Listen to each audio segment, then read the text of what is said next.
stronger than courage sometimes. And in that town, appearances mattered more than kindness. Until the mountain man's boots echoed against the wooden boards. Elias did not ask about her past or her supposed flaws. He simply placed a heavy pouch of coins onto the counter. The auctioneer blinked, surprised anyone would make such an offer. Gasps rippled through the crowd like wind through dry grass. He climbed onto the platform without waiting for permission. His rough hands reached slowly toward the trembling sack. For a second, even the horses seemed to hold their breath. You could feel the tension thick as approaching thunder. Then he pulled the sack free in one steady motion. And that is when his world shifted beneath his boots. Her face was not monstrous, not cursed, not hideous as rumored. A pale scar traced gently along her jaw like a faded lightning strike. One eye shimmered soft gray, the other deep forest green. There was fear there, yes, but also quiet defiance. She looked at him as though expecting the same cruel recoil. Instead, Elias stepped back only because he was stunned. Not by ugliness, but by a strange, breathtaking beauty. It was the kind you notice only when you truly look. The kind that tells stories of survival rather than vanity. And suddenly the crowd's laughter sounded small and foolish. He cleared his throat, steadying the storm inside his chest. "She's coming with me," he said, voice calm but unshakable. No one argued, because the money had already spoken loudly. The bride descended the platform, steps unsure yet determined. Elias offered his worn leather coat against the mountain chill. She hesitated, then accepted with trembling fingers. You can imagine the whispers following them down the street.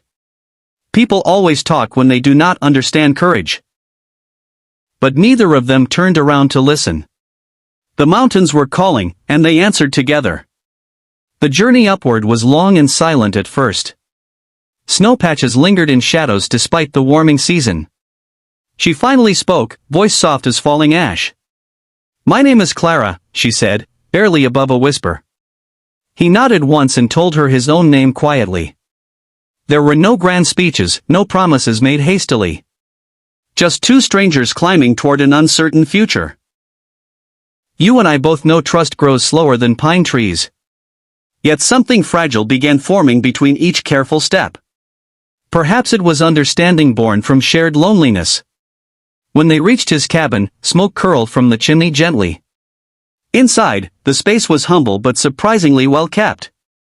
A single window framed endless mountains dusted in gold sunset.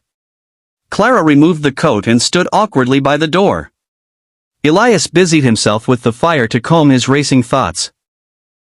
He had not planned for marriage, let alone sudden companionship. But he could not ignore the fierce protectiveness rising inside. She studied the room as though measuring her new fate. Neither of them spoke of the town below again. Some chapters are better left closed without rereading. Days passed, and the mountains tested them both equally. Clara learned to split wood despite blistered hands and sore muscles. Elias showed her which berries nourished and which ones killed. They shared quiet meals of stew beneath lantern light. Slowly, laughter began visiting the cabin like an old friend. He discovered she loved the sound of wind through pines. She learned he hummed softly while mending torn traps. Each small detail stitched their lives closer together. The scar on her jaw became simply part of her story. And her mismatched eyes reflected the wilderness beautifully. One evening, a storm rolled over the peaks unexpectedly.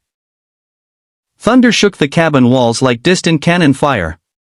Clara flinched at each violent crack across the sky. Without thinking, Elias placed a steady hand over hers. It was the first time he touched her intentionally. She did not pull away this time. Instead, she squeezed back as rain lashed the roof. In that fragile moment, something unspoken settled between them. Not ownership, not obligation, but genuine partnership. And sometimes that is far rarer than love itself. Weeks later, a trader from town climbed the mountain path. He carried news thick with curiosity and disbelief. Folks wondered whether Elias regretted his strange purchase. The trader's eyes lingered rudely on Clara's scar. Elias stepped forward before words could wound her. She is my wife, he said simply, daring contradiction. Clara stood taller beside him than ever before. The traitor left with more respect than he arrived carrying. Word would spread differently this time down below. Stories change when courage rewrites their ending. As seasons shifted, Clara transformed the cabin gently. Wildflowers appeared in jars along the windowsill. Warm quilts softened the once harsh wooden bed. Elias found himself lingering indoors more often. He listened to her stories of childhood by riverbanks. She listened to his tales of blizzards survived alone. They were no longer strangers bound by coin. They were two souls choosing each other daily. And that choice mattered more than any public ceremony. Even the mountains seemed to approve in silent majesty. One afternoon, they returned to town together unexpectedly. Whispers rose again, but this time curiosity replaced cruelty. Clara walked confidently beside her husband without any sack.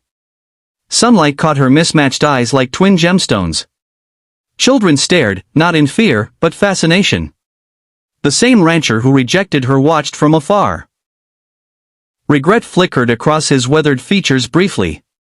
Elias noticed but offered no triumph or taunt. Some victories speak loudest through quiet dignity. And Clara's steady smile said more than words ever could. Standing there, she realized something powerful within herself. She had not been unwanted, only misunderstood and mistreated. The sack had hidden nothing but other people's shallow judgment. Elias had gasped not from horror, but awakening. He saw strength where others saw imperfection. He saw resilience carved by hardship, not weakness. And by seeing her truly, he changed her fate. Perhaps he changed his own destiny even more profoundly. Because love born from compassion grows roots deep and unbreakable. The mountains witnessed that truth without needing applause. So when you hear tales of brides sold and bargains made, remember this story. Not every purchase is possession, and not every scar means shame. Sometimes the loneliest man carries the bravest heart quietly. Sometimes the rejected bride becomes the strongest woman in the valley. If this story moved you, I want to hear your thoughts below. Would you have stepped forward like Elias did that day? Tell me in the comments what part surprised you most. And if you love these Wild West stories, subscribe for more unforgettable legends. Like this video so others can discover courage hidden in unlikely places. Share it with someone who believes beauty is more than what meets the eye.